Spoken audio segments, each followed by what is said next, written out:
Wala na po siyang amoy mga paryente, pero may makikita tayo na ano. Wala talagang kan. Kasi sabi na ko nagbuwa ba kay buwa na ni gas. Kay ug naay gas po manimaho man. So ito mga paryente, wala nang amoy, ibig sabihin wala na pong gas po rito. Mayroon po tayong dalawang malalaking lagun po rito. Ito po yung una. Tapos nag-o-overflow. Dito po siya pumupunta sa pangalawang lagun po natin. Ito po. Ayan. At makikita ho natin yung distansya magmula doon sa ating biodigester. Malayong malayo na po. Kasi yung pagkakaalam ko, habang lumalayo yung pinagdadaluyan po ng tubig, pawala na po yung yung gas. Katulad ngayon sa unang lagun pa lang wala nang gas. Pero mayroon pong siyempre mananatili po yung mga impurities po niya. Hindi po natin maiiwasan yun. Pero sabihin natin gas at nangangamoy, walang amoy na po mga paryente. Ayan.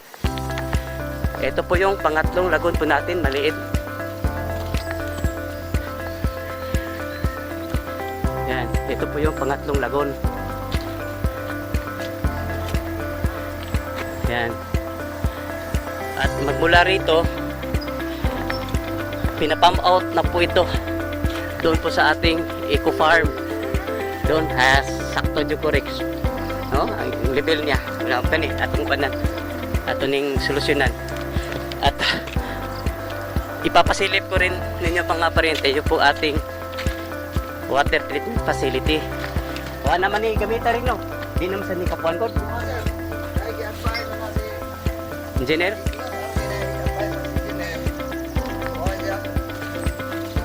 Wala ni masudli on na kuanan magdakwit. Nabuhian magdakwit. Wala na nga magamit na sa. Ito po yung po natin, water treatment facility. Nung ginawa ko ito, napaliit po yung po rito, yung mga bato. Yung unang stage po niya ng filtration, ito po. Na nga eh. Pero malalaking bato po rito, siguro mga 2-3 inches. Tapos paliit po siya ng paliit dito. Pero ito po mga paryente, nakahang po ito ha. Hindi po ito nasa ilalim. Nakahang po ito. Mayroon po yung parang sinasala. Hindi po ito yung direkta sa ilalim. Sinasala po yan ang tubig. Tapos pag akyat niya, dito na naman siya parang hagdanan mga paryente. At dito paliit ng paliit po yung yung buhangin. Yan. Sige, advice ni Engineer ni Rex.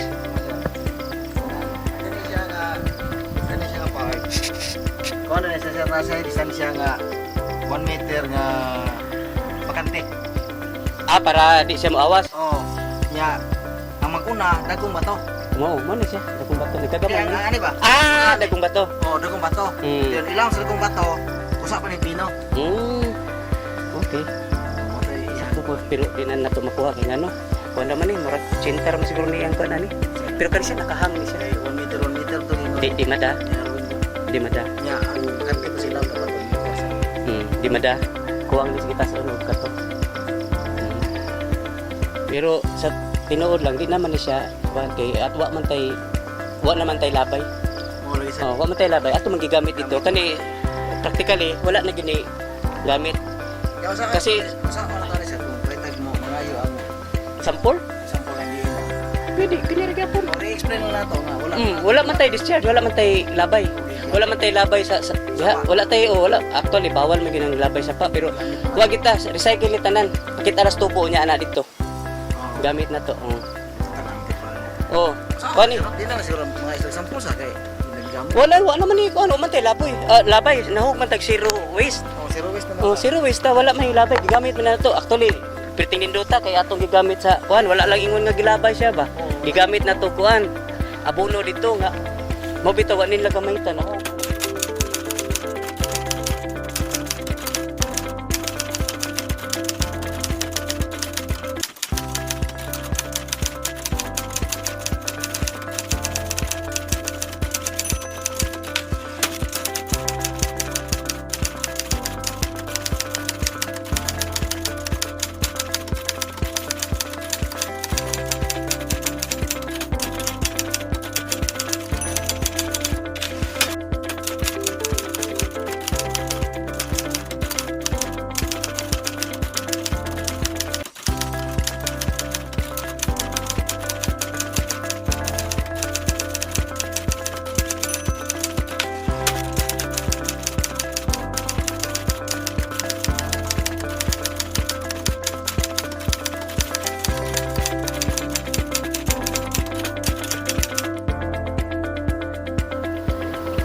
araw mga paryente. Dito po tayo ngayon sa biogas. Ito pong nasa harapan po natin. Ito po yung biodigester. Ay, muna akong gikuan Rex. Muna akong gustong tanawon kay basig wala may instruction ni ba si Makmak ba nga habuaon ni. Oo. Oh, importante kay ni. Yan. Bago ang lahat mga paryente, bago ho tayo pumasok dito po sa perimeter po ng ating swine farm, tayo po ay naligo na, nagbihis na po tayo ng scrub suit. Yan. Pati na rin po yung butas po natin, naka-sanitize na po yan, naka-disinfect po tayo bago ho tayo makapasok doon sa pagpasok natin sa entrance gate. May po doon, foot bath. Ayan. Po kasi mga paryente, ito pong alam mo na, ito pong ASF nasa tabi-tabi lang sumisilip, naghahanap lang po ng tiyempo at hindi ho tayo magbibigay ng pagkakataon ni ASF na makapasok dito, kaya po tayo ingat na ingat. Napakahigpit po yung biosecurity po ngayon dito mga paryente. Ayan. Tayo po hindi na lang papasok palapit doon sa mga alaga po natin kasi wala naman tayong sadya roon. At ito po yung gusto kong i-check. Akala ko hindi po nabigyan ng instruction ni John yung pong ating dating maintenance po dito kasi kailangan po itong aalisin. Ito po yung mga buhangin po mga paryente. Yan, may mga buhangin po kasi ito. Ito po kasi yung biogas system pinakaunang po niya. Rex, nagdiira ko Rex ha. Para kuhan kay murag ako lang istorya kay concept aning kuhan ba. Ito po kasi yung biogas system mga paryente. Walang pagkakaiba po ito sa yung pong ating Poso Negro o yung ating septic tank. May overflow, mayroon siyang lagayan ng yung preskong dumi. Wala pong pagkakaiba. Yung pagkakaiba lang mga paryente, yung pong methane gas sa biogas, tinatrap po natin. Ito gas na po ito, methane gas mga paryente, kaya po yan lumulubo. Parang balon. Ayan. At yung sadya ko talaga rito, ito at saka doon po sa ating lagon kasi may mga problema doon. Titignan mo natin, baka magawa natin ng solusyon. At ito mga paryente, ito po yung naglityo sila kasalukuyan po mga paryente, naglilinis sila, kaya po may dumadaloy na tubig po rito. Ito po yung tinatayuan ko, ito po yung tawag nito po yung sand trap. Yung sa pangalan pa lang tinatrap po niya yung mga buhangin. Naman kasi mga paryente, hindi ko alam yung dahilan, yung pong mga gumagawa ng feeds may inihihalong limestone. Ito kung si gamit yan, ito po yung si farm manager natin. Sige. Sa calcium sir, calcium. Sa calcium. Sa calcium pala mga paryente, yung hinahalo nilang limestone. Ngayon, hindi po madadigest yung limestone na yan. Yun sigurong calcium lang nakukuha po ng mga baboy. Tapos yung mga mineral, pagkatapos noon yung mga buhangin, yun po yung sumasama sa dumi po nila. Kaya malaking tulong po ito mga paryente, ito pong sand trap. Marami na po tayong napapanood na biogas na nag-picture po na biogas, pero hindi po nila, ewan ko kung mayroon sila ng ganito o hindi po nila binigyan ng kahalagahan. Pero para sa akin mga paryente, napakahalaga po nito. Ito po ay malaking tulong para hindi po agad-agad mapupuno yung ating biodigester. Ito po kasi dito pa lang nasasala yung yung buhangin at yan kinukuha. Muni usas ako gikuan kay pila nugo sa katuig nga basigwa na nila buhata ba. Kumbaga ito po nga paryente, ito po yung panangga, unang panangga para hindi ho madaling mapuno po itong ating biodigester. Ito po yung ating biodigester. At mayroon po tayong isang po doon, yung slurry discharge port. Pupuntahan po natin. Ito po yung ating slurry discharge port. Yan, yung konkreto na yan. Dito po, pinapalabas po yung putik na nandito sa ating biodigester.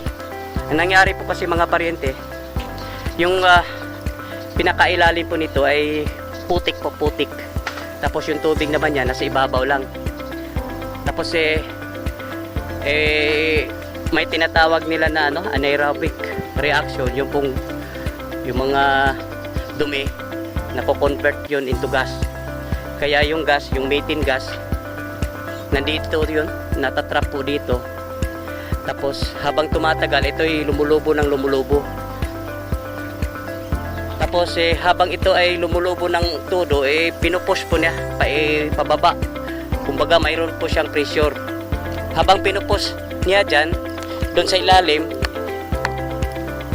dito po sa ating sludge discharging port, nung araw pag inalis mo ito mga paryente, bumubulwak talaga yung putik. Putik pero wala nang amoy mga paryente. May amoy putik pero hindi po amoy na dumi ng baboy, putik. Kasi may tubo po rito. Yung tubo po riyan, nakakonek yan doon sa pinakailalim.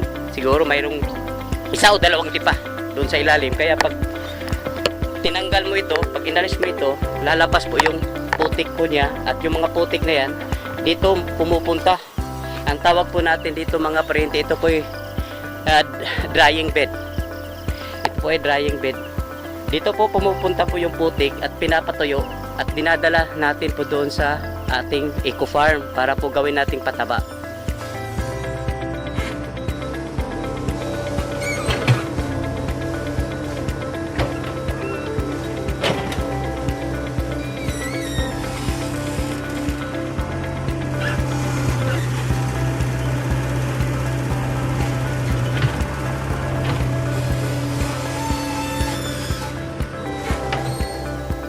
Kung nakikita niyo yan sa may unahan, nakikita niyo, yan po yung furnace.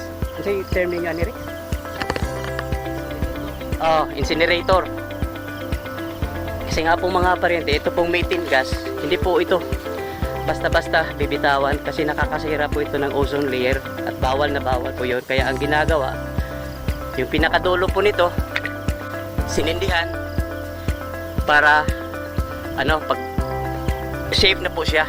Kasi nasusulong na po yung gas, hindi na po makapunta sa sa taas. Safe na po siya. Katunayan, pwede po itong kung malapit lang mga bahay-bahay po rito, pwede po tayong gagamitin ito pang gas. Yan, ito naman po. Dili pa katong nagutong diri. Dili pa ba kato? Wala na lang. Katong kanita siya sir. Dili pa kani? Kuan magod, medyo sayop ito na po kaya wala po may instruction nitong kuan ba. Itanaw lang ko nila, sinaw na kaayo sinawa na itong kuan. Ganito itong aplihan Rex. Itong mga paryente, ito po yung pang emergency. Halimbawa katulad nung araw, ang lakas po na, hindi ko maalala kung may bagyo yun. Ang lakas ng tapos yung sapa dyan, may sapa dyan, nag-o-overflow at nangyari, nag-back, kumbaga bumabalik yung tubig. Habang bumabalik yung tubig, ito ay talagang talagang tight na po yun siya. Hanggat hindi na kayanan pumutok, madali lang naman solusyonan yon mga paryente. Pwede naman bitawan yung gas, bali dalawang po ito emergency po ito Hindi na lang sinusunog, pero pag emergency, ito lang yung saka na ba kares? Marami siya magkalisod pag tupata dito, pwede ito kuslutan. Katong kuan, ikasog emergency good nga. Kana bang para sa una bang ni backflow ang tubig dito sa kuan kaning uwan man yan niawas na sapa, so di balik ring tubig, pagbalik tubig perting buruta hangtod wa kagwanta ni buto. Mga paryente may gani limpyo biya mabiya akong gikuan ko may isang trabaho sa makmak na. Ito mga paryente, ito po yung nandito po yung ating yung ating digester. Tapos yan po, yun pong ating kumbaga yung effluent, kumbaga outlet, overflow.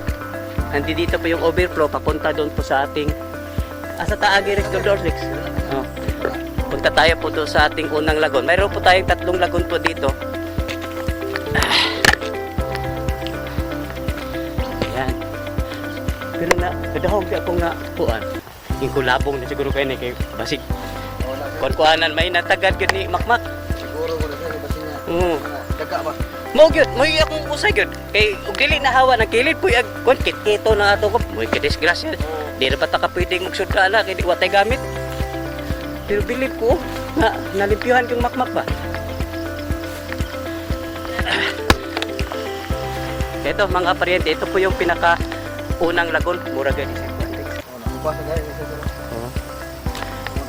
Oh, mas may gamay ko kay taas pong level dito. Mobalik, mo backflow man. Munang kinahanglanon gyud natong i-pump out dito. Itong 3 horsepower itong pump siya. Oo. Tubig eh. Ay sus. Bago na sir, papay. Oh, mo lagi. Mo lagi. Oh. Ito mga paryente, ito po yung pinakaunang lagon po natin. Kung makikita po natin, rumati sa una, wala pa man ikuan. Dili siya magkuan ba? Wala na po siyang amoy mga paryente, pero may makikita tayo na ano. Wala talagang kuan. Sabi na po nagbuwa ba kay buwa na ni gas. Kay ug naay gas po, manimaho man. So ito mga paryente, wala nang amoy, ibig sabihin wala na pong gas po rito. Mayroon po tayong dalawang malalaking lagon po rito. Ito po yung una. Tapos nag-o-overflow. Dito po siya pumupunta sa pangalawang lagon po natin. Ito po. Ayan. At makikita ho natin yung distansya magmula doon sa ating biodigester. Malayong malayo na po. Kasi yung pagkakaalam ko, habang lumalayo yung pinagdadaluyan po ng tubig, pawala na po yung yung gas. Katulad ngayon sa unang lagon pa lang, wala nang gas. Pero mayroon pong siyempre mananatili po yung mga impurities po niya. Hindi po natin maiiwasan yun. Pero sabihin natin gas at nangangamoy, walang amoy na po mga paryente. Yan. Ito po yung pangatlong lagon po natin, maliit. Yan. Ito po yung pangatlong lagon. Yan. At magmula rito, pinapump out na po ito doon po sa ating eco farm doon sakto Jucorex, no, ang level niya wala pa ni atong panan ning solusyonan at ipapasilip ko rin ninyo mga paryente yung po ating water treatment facility. Kuha naman ni gamita rin no, di naman sa ni kapuan ko engineer.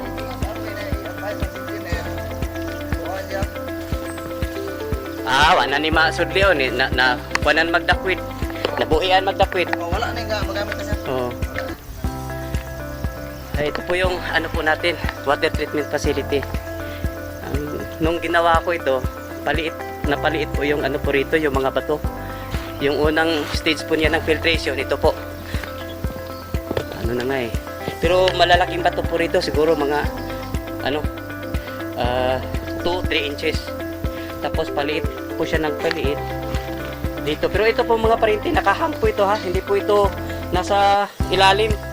Nakahang po ito. Mayroon po yung parang sinasala. Hindi po ito yung direkta sa ilalim. Sinasala po yan ang tubig.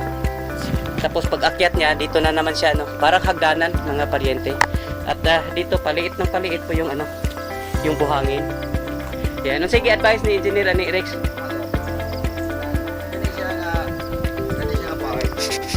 Kung ano na sir, nasa distansya nga 1 meter na bakante. Para di siya maawas. Oo. Nya, ang maguna, dagong bato. Mo siya. Dagong bato. Nagkagamay. Kaya ano ba? Dagong bato. Oo, dagong bato. Yun, ilang sa dagong bato, usa pa ni pino. Okay. Moto Sakto po, pero di na nato makuha kay Kung naman murag 80 mo siguro ni ang kuan Pero kan siya nakahang ni siya. 1 meter to Di mada. Di mada. Ya, ang bakante po sila dapat 1 meter. Di mada. Kuwang lis kita sa unog kato. Pero sa tinuod lang di naman ni siya kuan kay at wa naman tay labay. Wa man tay labay. Ato man gigamit ito kani practically wala na gini gamit. Kasi usa ano tali sa kung pwede mo ngayo ang sample lang din. pwede kini ra gyapon. I-explain lang nato nga wala man tay discharge, wala man tay labay. Wala man tay labay sa diha, wala actually bawal man ginang labay sa pa pero wag kita recycle ni tanan. Kita ras tubo niya ana dito. Gamit na to. Bani. Di na siguro mga isang sample sa kay Wala man ni ko ano man tay laboy. Labay nahug man tag zero waste. Oh, zero waste naman. Oh, zero waste ta wala man labay gigamit man na to. Actually, perting indota kay atong gigamit sa kuan, wala lang ingon nga gilabay siya ba. Gigamit na to kuan. Abono dito nga mo bitaw nin lagamitan ako. Nagkuan ko kay ko. Gamit ko na to. Ay. Wala na. Di ba sino? Oh. Kuan kibaw ko say kibaw ko kun say kuan gilang. Kinsay in charge dire Rex si Josel ba o kana si Francis? Si Francis sir, mao na to ang kining yung trabaho ani i-hire to lang Josel. Ah. Tabang lang si Francis. Sige, tawag ka sa ito na ako ipabuhat nila. Sila lang duha. Oh, sila lang oh. Kuadra, nara ko instruction. Ah. Mga parente at mayroon ko tayong nakikita rito na ano, maaaring dahilan. Bakit ito'y ano? Pero may maguba to sa una daw no? Ito ang Sir, bomba. sa una, ang kini siyang may tubo, wala pa ni siyang kitanya sir mo ni bago naghimo ron. Ah, oh. Wala ni tabo sa una. Naman to'y Buana ang nagbitay. kitay siya. Hmm. Moto nga upundo. Kaya Ay, dinay! Dong! inig kapundo sir, may initan mo to nga para kita ka sa buwan sir. Umuwi lang sulti. Mo na sila sila. Oh, mo lagi. Muna siya Rex, mupundo man tubig. Isa, Francis? Oh, kadit lang dong ha. Ako lang videohan ang pandong ang sapa. Oh. Kinindot kayo pagkahimo. Ito mga parente. Mukha yata nakikita ko na ho yung ano dahilan kung bakit nagbabara po yung dito. Ito lagi po daw nagbabara. Tumitigas po yung ano yung tubig. Parang mayroon na tayong napagdudahan yung culprit po. Ayan, ito po, sapa po ito mga parente. Malaking sapa po ito. Ayan. Kasi makikita ho natin, oh, parang yung slope niya. Pangat. Ayan. Yan yung dahilan. Bakit, ano, kasi, Dong Francis, ang nahitabo ato dong anong ni Kuan, naghimo siya asin-asin, napundo ang tubig din Sa kanang lawom sir ba? Oh. May lawom. Karon mapundo gyud po na siya kay tanaw na ko slope man dito, mas taas man dito. Balik man sir, kung down man ang kon kay dili man ingon nga one way valve, balik ra. Ah, mabalik dito. Nagbalik ra sa motor. Balik na sir niya, ang gihimo na kun ipahimo Ah. dito. Hangin siya, dili mo ano ito kasi kita para di siya ma. Oh. Rado ka nga kabot niya balik. Balik ra siya, pwede pag kon lang. Oh, mamay akong concern kay napundo mo tayo akong duda gyud napundo. Oh. Kaya ang among ang kuan na ni sir. Ah, nagbomba mo ron? Ah, okay kayo og napundo. Kung advice ni nila, every week, lipiwan. Ah, mo na akong kuan. So okay ra. Oh. Kaya ako tang plano magbutang ta dito ti unya kuan ba? Para maariya ang kuan. Ma-blanco gini siya kay mo na Rex. Mapundong tubig, initan, gahi. Oh. Mainitan gahi. Ni kagahi niya. Gamay na lagagyanan. Unya, oh, ang pressure kusog. Nya may tabo. Ang bomba na to, way problema tong bomba posible, way problema to. Unsa na di man siya ka kuan dito kay gamay ra bangat. So muinit tong motor niya, masunog, guba pero sa posible nga katong motor wa gid problema. Naa sa linyada na to. Sayang. Oh, Stack up. inika-stack up di mina muinit man ang motor na kay kusog kina mo kuan. So, og sa tao pa na stroke or nakarjak. Di man ka ako sa agi ang kuan.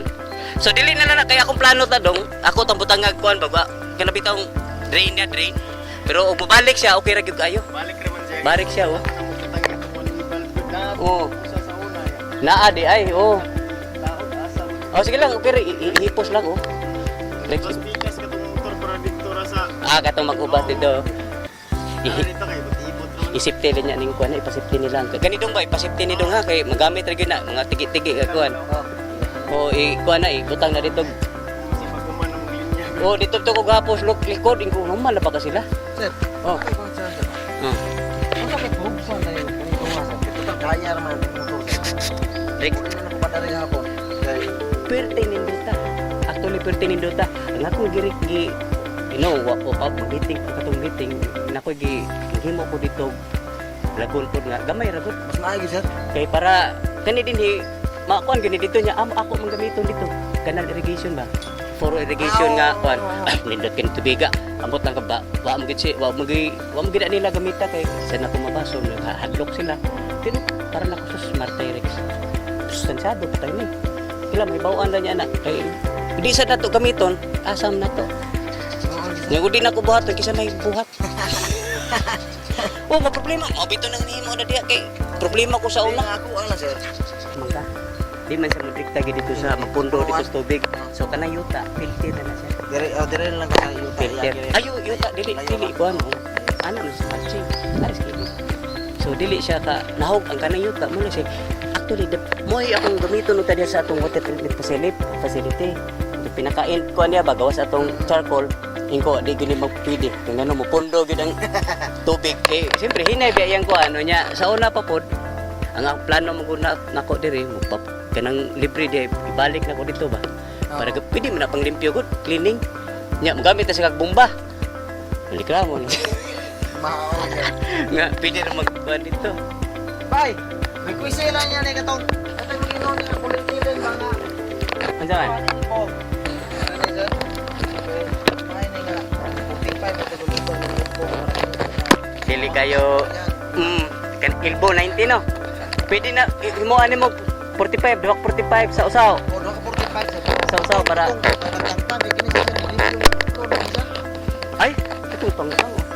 Pero, sa bagay, di ba, may pressure kayo nga, makalapos mo dito, manipugong dito. Okay, o pressure niya, katong compression atong gamiton, ito bang, may tuyok lang ba?